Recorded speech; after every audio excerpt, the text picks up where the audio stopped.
going to move on to our next speaker.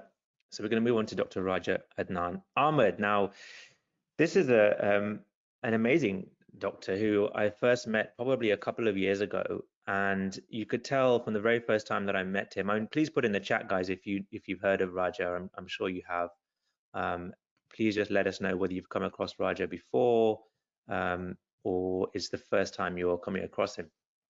Yeah, I met Raja about a year and a half ago. We'd known each other on social media for probably a year. We've been connecting because I knew he had an interest in IMG doctors, and I knew he had an interest in social media. And those are two things that I have a strong passion for myself. So we connected on social media, and then we got to meet him at another careers conference in London a couple of years ago.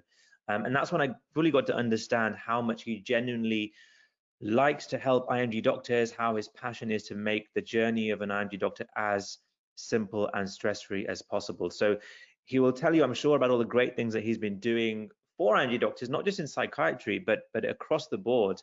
It'd be great to hear some of his ideas and tips for making the life of an IMG doctor in the UK as successful as possible. Raja, are you there? Yeah, hi, how are you? Good? Hi, very good, thanks. Thank you so much for joining. And we've had a lot of comments of people saying, I'm looking forward to Raja's talk this morning. So hopefully you've got something really good planned for us. I'm sure you have. How are you doing, firstly? Thank you for joining this conference, and thank you for taking your time. I'm good. Thank you for inviting me. I think this is a great effort you have done. And I can see a lot of IMGs are already interested and watching it live. And I'm sure a lot will also benefit from it in months to come and watching it in the recorded version.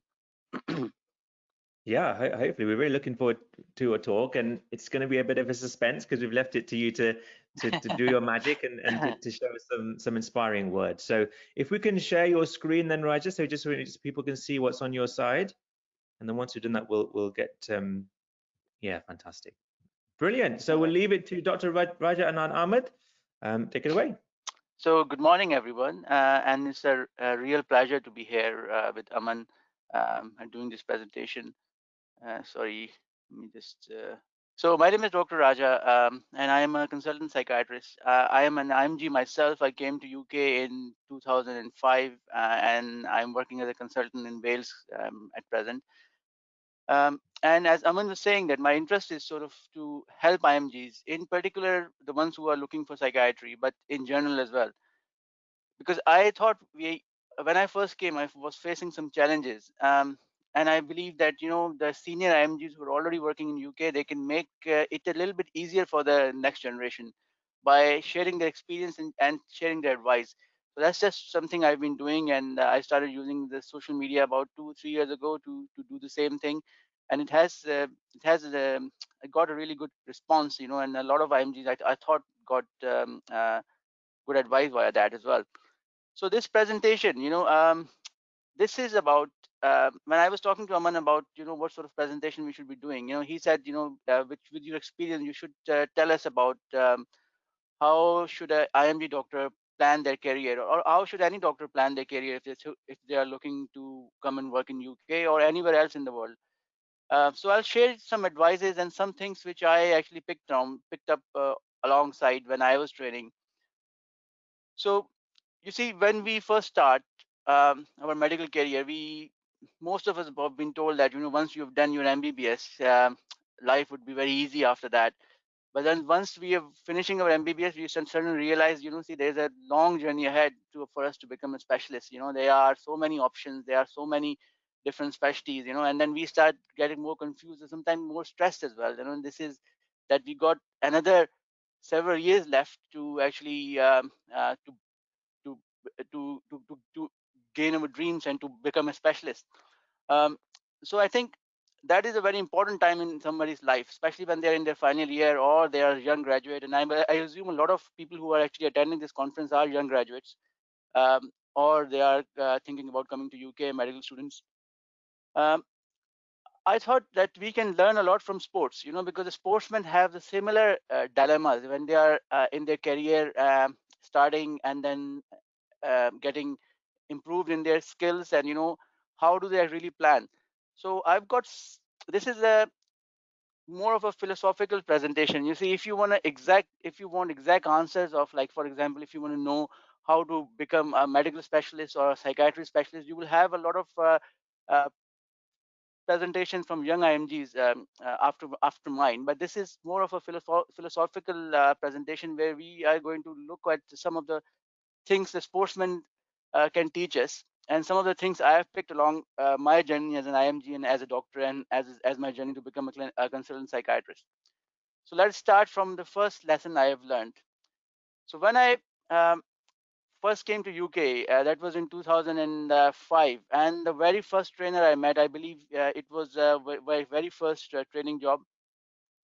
And he, in a clinical supervision session, he asked me, what are your plans for the future? What are you going to do?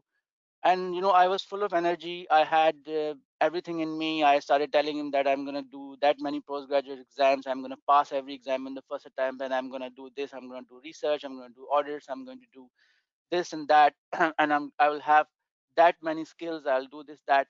And then he suddenly said to me, he stopped me in middle and he said, Raja, you need to understand, it's a marathon, it's not a sprint. And this guy was somebody who I really valued, and I took this line to my heart, and I started thinking about it. So what is he trying to say?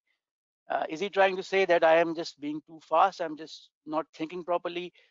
How can we compare a marathon and a sprint? And how can I sort of learn from that?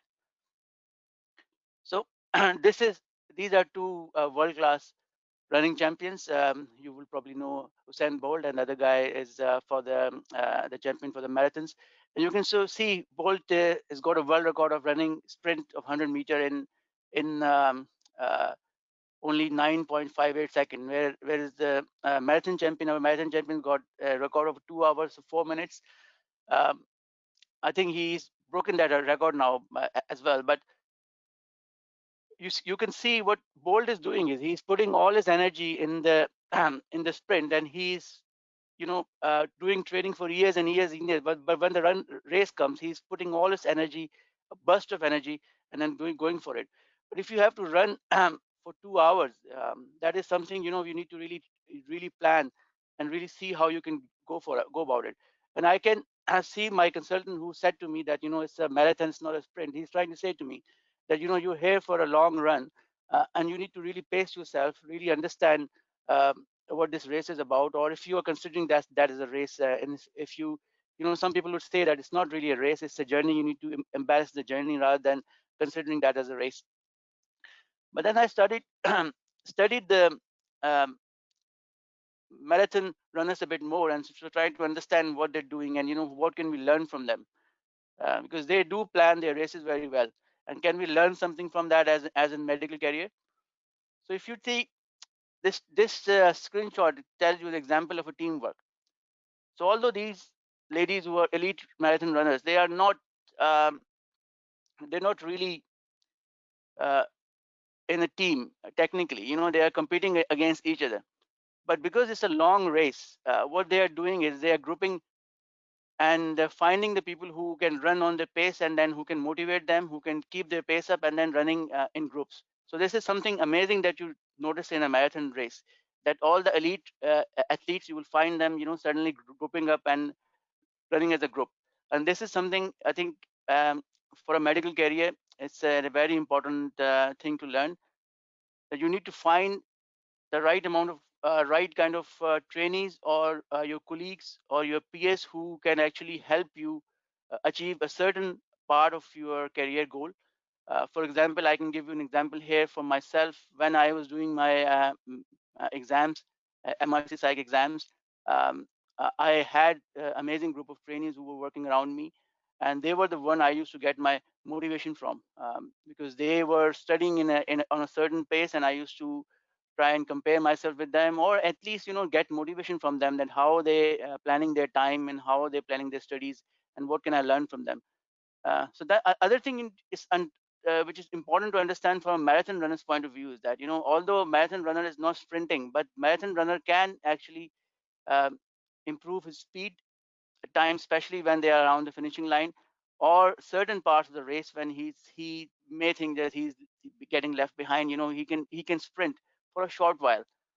So this is something I think, as a medical career, we have to understand that when we are in a long race, we need to find a team that will work for us. who will help us to pace us.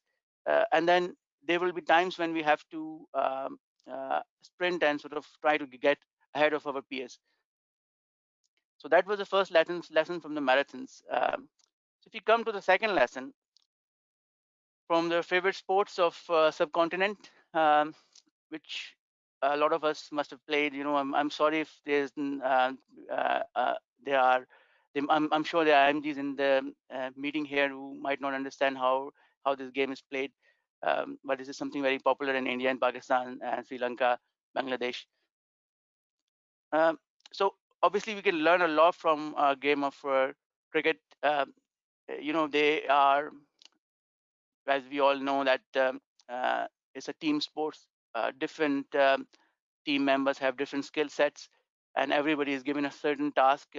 Although they're all working as a team, but they may have certain tasks. A fast bowler is doing a certain specific task, and he has got something else to do. A batsman who's going to open the inning has another task, but they all come together and work as a team. They have a common goal. This is something you will find in your medical careers as well. You'll be working with teams with different skill sets. We have nurses, occupational therapists, psychologists, for example, if you're working in psychiatry, consultants, junior doctors, and you have to consider yourself as a cricket team and sort of and carry yourself forward as one team to actually achieve the common goals. But that's not the only thing that cricket tells us. I mean, that's a very obvious thing we can learn from cricket. One of the things I've learned from cricket, you know, that if you will ask, what does you have good players, you have amazing players, but you have some very big players in the game, and you start looking at what is that which makes a big player a great player, and you will, if you try to go into the details of that, they will give you an answer that big players can actually uh, do well under pressure. This is a common saying in the game of cricket, that the big players will actually do very well when they're challenged or when they're under pressure. And I think if you look at that carefully, I think that goes same for the medical career as well. If you're working in different teams with different teams of doctor, if you will find out who is the best doctor among your team, you will find out as the guy who can actually manage his anxieties and pressure very well. A lot of them would be skilled, but they might not be able to take the pressure or take the stress of it.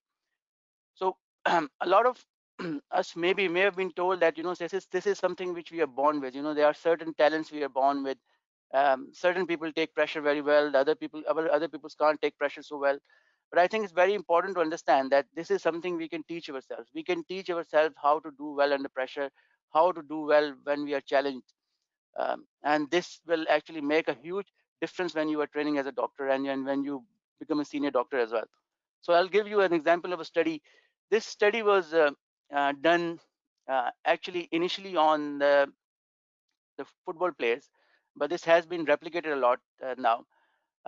So I met the guy who actually did this study in a conference of a few years ago, and he was saying that he picked up some youngsters who were playing for one of the teams in Manchester, football team in Manchester, and he started studying their behavior and how they play on the field. So he said, the coaches will tell me that these players, if I ask the coaches, they will tell me that this player is, I think, is very good and is going to do very well in the exams. Sorry, not in an exam, on the match and in the season. But then he said when the matches will happen, their attitude will be not the same. Some players who the coaches were not rating so well were doing well, and some players who the coaches were saying that were very well, and they weren't really doing so well on the ground.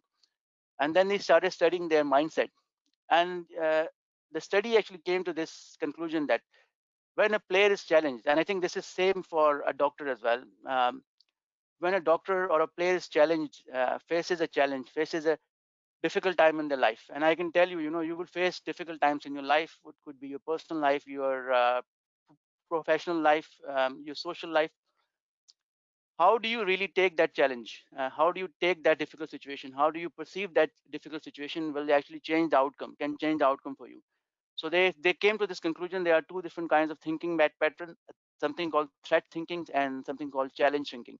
So if you take that difficult situation as a threat to you, you know your mind will actually start giving you messages that all is lost. You will blame others, you will lose your motivation, and you will dwell a lot about on your past.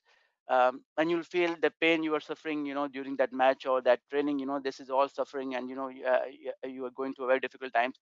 And you will always fear a challenge.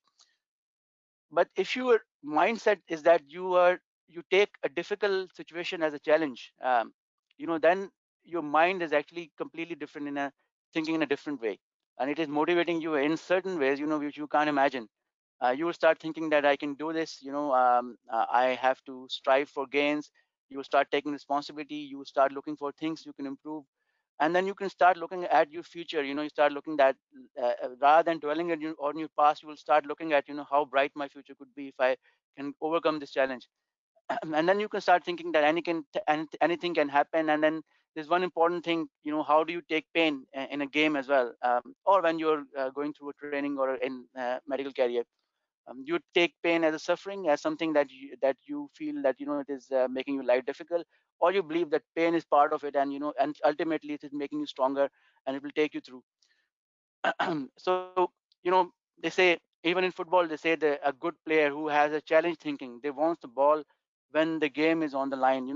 When you have the last 5 minutes, 10 minutes left, and you have to score the goal, those are the players you will find out they'll be stepping up and taking up that challenge. So as a doctor as well, you need to become one of those who steps up to the challenge, and has that mindset of overcoming any challenge, because I can tell you, you will face a lot of them. Now, there's another uh, saying in cricket. This is a picture of a Lord's cricket ground. They always say that a bad pitch is no excuse for failure. So one thing we learn from a cricket ground is that as a cricketer, you will be facing a lot of different pitches, a lot of different weathers, lot of different types of grounds. Grounds could be smaller ground, a large ground. The pitch could be bouncy, a pitch could be rough. Um, so they always say a good player will never make excuses that they're failed because of the pitch. They will adapt to the changes of the pitch. I think I'll say the same. I think this is exactly what we face as a medical doctor as well. You might be working in an environment which you feel that is not suitable for you. In a pitch, you can call your hospital or your environment where you're working in, uh, and you'll have to adopt a lot. This is something I learned throughout my career, that how much I have to adopt from the time I became a doctor and then started my first training post, my internship, followed by the foundation post and the core training, and how many different environments I faced, how many different weathers I faced, how many different challenges I faced. And I think the only way to actually look at that is that you have to adopt at times, and change your approach every time you face a different sort of challenge. Then you have this another saying in cricket which is very famous, that you will make runs if you stay on the wicket, which means that sometimes when things are hard on us, we feel like that we just should walk off. If you are a batsman, if you think nothing is working for you, I have been in that situation when you start praying that if I just really am not doing anything, and maybe another batsman can come and score, so I should just quit. I should just get out. Should just start playing some dangerous shots, or start, making mistakes. But there's again, remember the saying that you will make runs if you stay on the wickets, even if you are in a difficult situation, a difficult training program, a difficult year in your training, a difficult supervisor. You will make gains if you stay on the wicket, and you have to be persistent. Obviously, I'm not expecting you to face any unethical behavior and sort of keeps thinking that I have to stay there. What I'm saying is difficult training places or difficult supervisor will be which is something which you have to face. um, so let's move on to golf, which teaches us some other challenges and some other um, ideas. Again, this is something which I found that the golfers say, um, that when they're training the young golfers, that the talent is a myth, be consistent.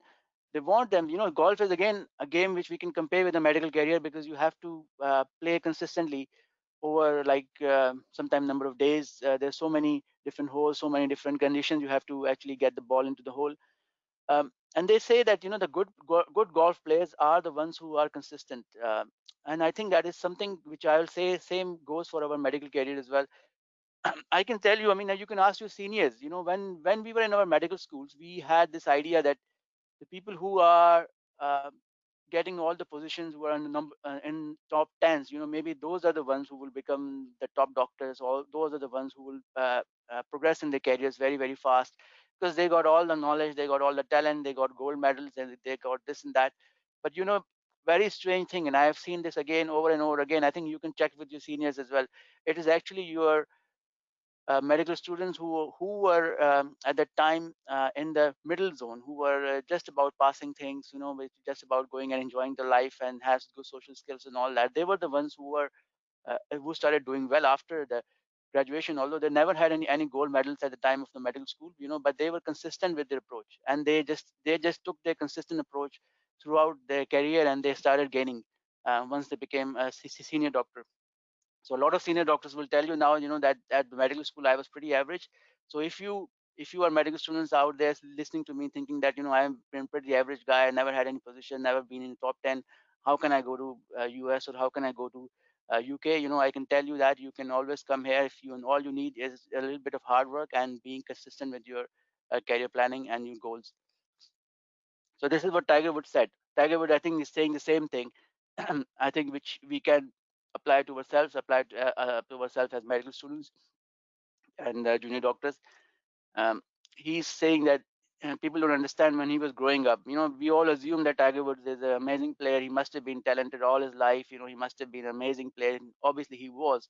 But then he himself says that I was never most talented. I was never the biggest. I was never the fastest, and I was certainly never the strongest. And the only thing I had was one work ethics, and that got me so far.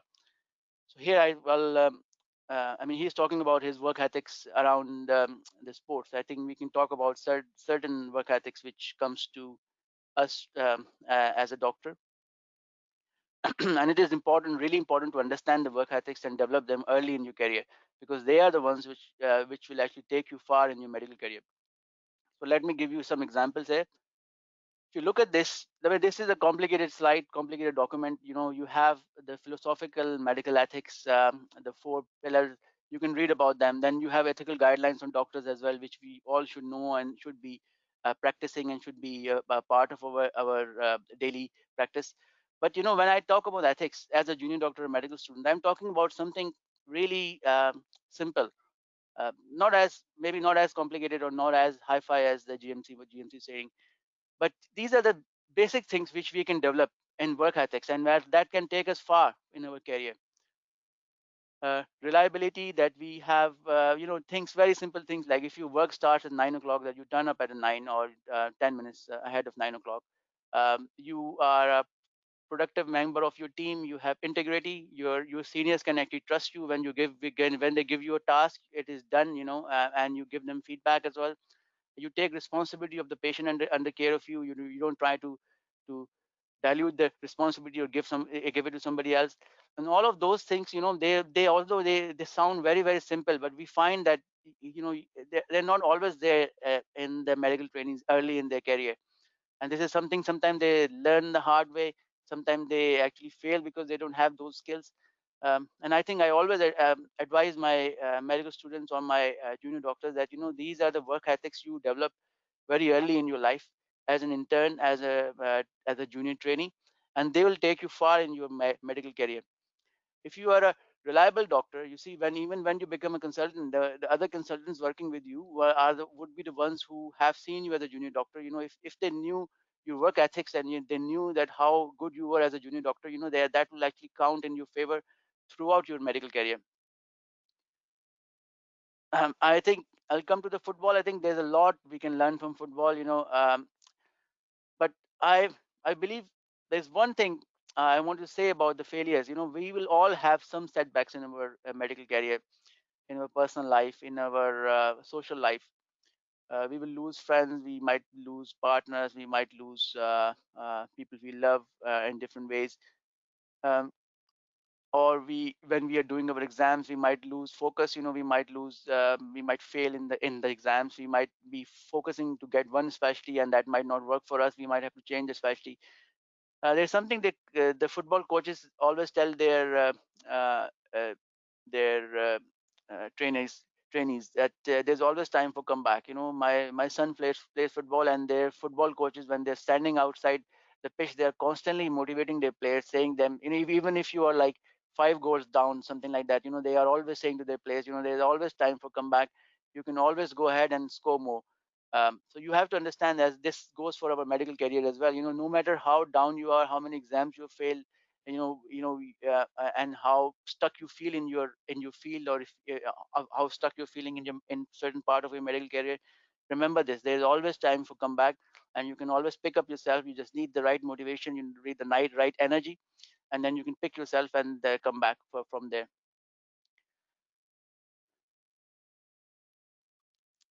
And I'll share this another one. This Ali is one of my favorite sportsmen. Unfortunately, he's passed away now. But he said something that I picked up when I was a trainee, um, and I think it's resonate with a lot of us when we are training as a doctor. He said that I hated every minute of my training, but he said to himself that don't quit, don't suffer now, and you will live for the rest of your life as a champion. I think this will resonate. It resonate a lot with us as a doctor. Um, as I said, we were told, a lot of us were told, and when we were really young and trying to look for medical school, that once you get into medical school, now suffer now, you know do hard work now. Once you get into medical school, it will be all worth it. And by the time you're finishing a medical school, you will realizing, there's a whole world of postgraduate qualifications out there, and we have to choose one, I have to do one, and there's a lot more work, a lot more exams left, a lot more training left. Even when you become a consultant and no new doors opens for you, there are other roles that you can think of going for. So it is a never ending journey. The training is actually never ending. I don't want you to take this like on face value and say that training is that hard. As Ali did, he was hating his training. I don't want you to hate the training. I want you to enjoy the training. But I think it is important to acknowledge that there are some suffering in there while you're training. It's easy for me to say that nobody suffers, we should all enjoy it and get over it and all of that. But there will be points in your training when you will be feeling, what am I doing, is it ever going to end, is it ever going to finish? um, I would like to say, try and tell yourself what Ali did, that don't quit at that time. Every pain you're feeling, every difficulty you're feeling is actually making you stronger. You might not feel, might not understand at that point, but if your training will continue, and when you become a senior doctor, you will realize how much that particular part in your life has actually helped you. So there are some other lessons, there's some generic lessons, which we should look at and apply in our general career planning and general life as a doctor. um, you won't always win. You have to learn to deal with failures, but that's really okay. uh, and you need to value the failures and move on from there. um, and then when you do win, when you become successful in certain area, of your life, of as a doctor, it's very uh, easy to become big-headed. I think this is very important to understand, that you need to stay humble at that point, and sort of keep helping the next generation.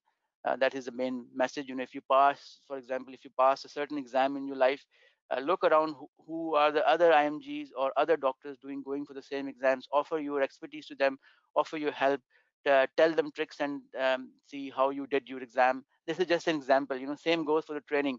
I always say to my core trainees when they're finishing their core training year 3 in psychiatry, I always say to them, you need to look out for the people who are just joining in. You need to sit down with them, mentor them, give them all the tips and all the important things you have learned. It's very important, like a sportsman does. He always try to passes his skills to downwards. You don't have to become a consultant. You don't have to become a specialist to get in that position where you can transfer your skills. You will always be able to find somebody who is just a year under you or a few years under you, looking forward, or looking up at you, and you can sort of start helping them from there.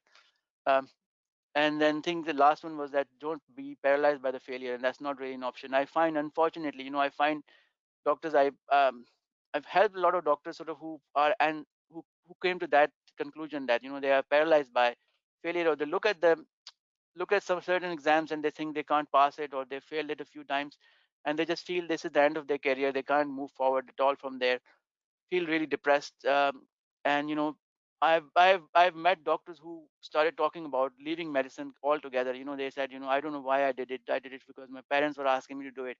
I just want to quit and do something else. I just never want to do it. Quite often, the doctors will say to you that they don't want their children to become doctors because they have suffered. They feel they have suffered so much that they feel the children can do much better if they're doing something else. I think all of those some are important things to understand, that they are actually happening around us. But since it is easier said than done, that don't become paralyzed by your failure. But I think that is something I need to tell you, that if you keep going, if you keep making small gains, you will actually get to your career goal slowly and gradually. So this is probably the last slide.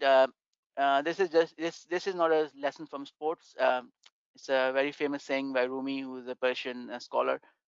He said that he didn't say that about doctors, but he said it about human beings. Basically, he said, "This is your road and yours only. Others may walk it with you, but no one can walk it for you." Which means that see, we will find a lot of people who will be helping us throughout our career. A lot of trainees who we can walk along with. A lot of trainees we can run along with, like the marathon runners do. Um, but at the end of the day, it is your road, and you are making that journey yourself, so you have to walk it for yourself as well. You cannot always rely on others to do things for you. You have to sort of step up your game and take responsibility on that. So this is just my contact details. I am mostly helping the psychiatry trainees. You can follow me on the Facebook. So go to Facebook page, and I tweet as well. And then I've got a blog, psychiatrytraining.com, which has certain examples of successful trainees and how they've done different parts of their training, their different parts of their exams, core training, and all the resources. They are mostly focused around UK, so you won't find much on that which to do with other countries, but it's around MRC Psych exam and the training in UK. So thank you very much for inviting me and having me and listening to me. And special thanks to Dr. Aman Arora and Pooja for doing this effort and doing all these arrangements. Roger, thank you. That was really, really helpful. And we've seen a lot of comments coming in from people saying that that's quite motivating and quite inspiring. And I think it's really, really touched on a few key points for people. And we've got a couple of questions coming through. Raja, if you've got a few minutes to go through a couple. Yeah, it's great. Excellent. Okay. So some of them are technical, and some of them are general. So a I lot of just want to thanks for say there is a talk on, if somebody asking things around the psychiatry training, there's a talk, there's a trainee doing a talk of her journey on psychiatry. It's around 11:55, so you can hear that. Sorry. Yeah, and that was somewhere that you recommended. So we're looking forward to that, Yeah. Raj. I think that'd be quite useful from a psychiatry point of view. So someone's talking about experience. If you start out as an FD doctor in the NHS, is 1 year enough to build up a portfolio to apply for specialty training in general? What would be your thoughts on that? Is 1 year enough? Yeah, I think I think that the thing about building your portfolio is you need to start that from early in your career. You start that from your medical school. The things you put on your portfolio are actually coming from that arena. Um, you don't have to wait for your foundation training or have to come to UK to start doing that. Things like research, you can start while you're in home country. A lot of medical students do that. If you find experienced researchers and offer your services to them, experienced researchers who are doing multiple um, projects, they're always looking for helping hands. So if you can find them, you can get help from them. Things like audit, now you can sort of think about doing some quality improvement work while you are a medical student, while you're working in your home country. A lot of people have done that. You can start to teach. You don't have to teach a medical student as a medical student. You can start to teach general public. You can start teach nursing students. You can start to teach in different ways. That will improve your chances as well. So I think 1 year as a foundation trainee, I think to actually uh, to sort of uh, put some important things in your portfolio, but if you are thinking about building your portfolio, you need to start now. You don't have to wait for to pass the PLAB exam and come to UK. Yeah, that's a really good point, actually. And along with that, there's been a lot of questions on things like attachments as well, Raja. So people saying, should we take a clinical attachment before doing PLAB 2, or should we take an attachment while waiting for results? When's the best time to do a clinical attachment? It's best. I think it depends on individual circumstances. See, at first you need to attachments are becoming a little bit difficult since the COVID hit, because they're trying to reduce the footfalls on the ward. So they might not. A lot of hospitals, like my own hospital, is not allowing clinical attachment because of that problem. But you can. It depends on your circumstances and how much you can afford. Sometimes it costs money to firstly come to UK and live for a month here and buy all the tickets and visas and all of that. A lot of people pair it with their PLAB because it saves money. So when you're coming to do PLAB 2, you do your PLAB 2 and you will still have the visa, you will still be here, and they try and find attachment nearby, or Manchester, or so they don't have to travel much. So a lot of people I know who have done that.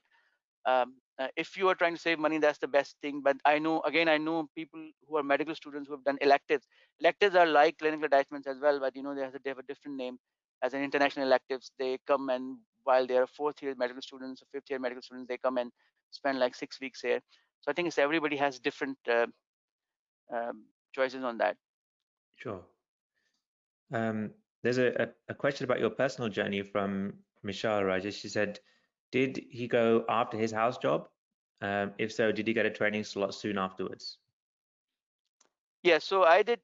I came in 2005, which was a different era. The visa rules were different. The PLAB exam, the competition ratios were quite different, and training scheme were a little bit different as well. So I came directly after. I was thinking about coming to UK while I was a medical student.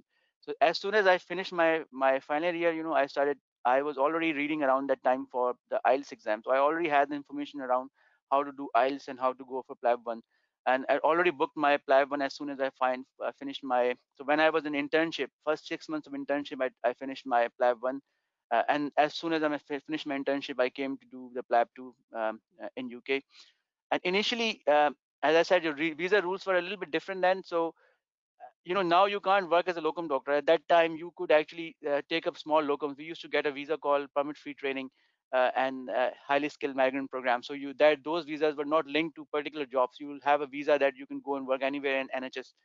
So I started doing some short-term locums, 2 months, 3 months locum in medicine, because I was interested in psychiatry, but the locums were more in medicine. So when I came as a PLAB 2 candidate, I did a clinical attachment.